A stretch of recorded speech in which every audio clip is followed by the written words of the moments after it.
So welcome to the second part of negative effects of porn, and today we're gonna talk about porn changes the brain. So neurons that fire together wire together. Just like other addictive substances, porn floods the brain with dopamine. That rush of brain chemicals happening over and over again rewires the brain's reward pathway, ultimately changing the makeup of the viewer's brain.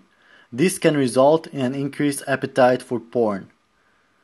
Yep, you read it right. Porn physically changes your brain. One of the most exciting developments in our understanding of the brain in the last 2 decades is the discovering of something called neuroplasticity.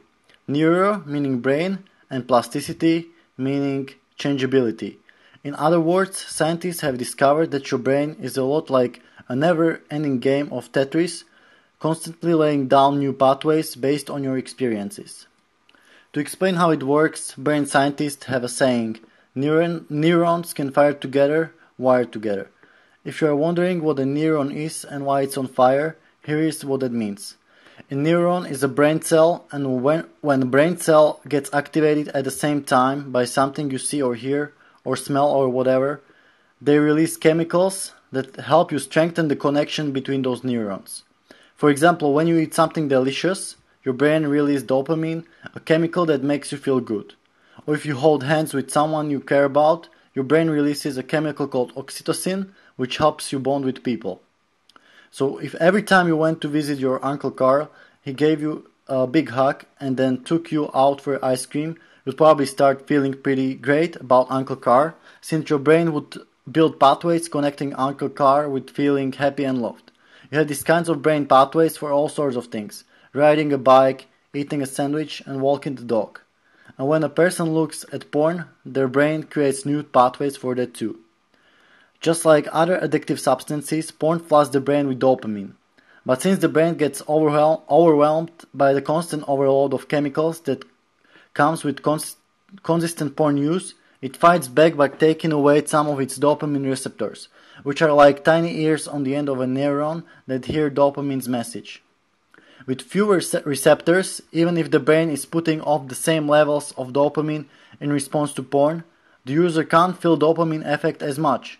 As a result, the porn they were looking at doesn't seem as arousing or exciting, and many porn users go hunting for more porn or more hardcore porn to get the effect the old porn used to offer.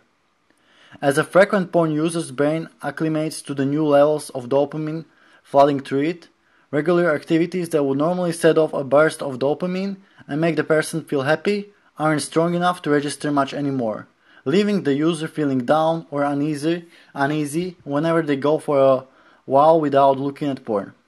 That's one reason why pornography can be so addictive.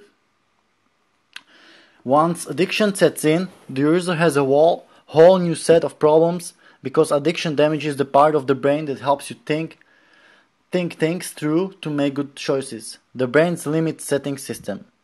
For more than 10 years, studies have shown that drug addiction can cause the brain's frontal lobes to start shrinking. While frontal lobe sounds really technical, basically it's the part of the brain that controls logical problem solving and decision making.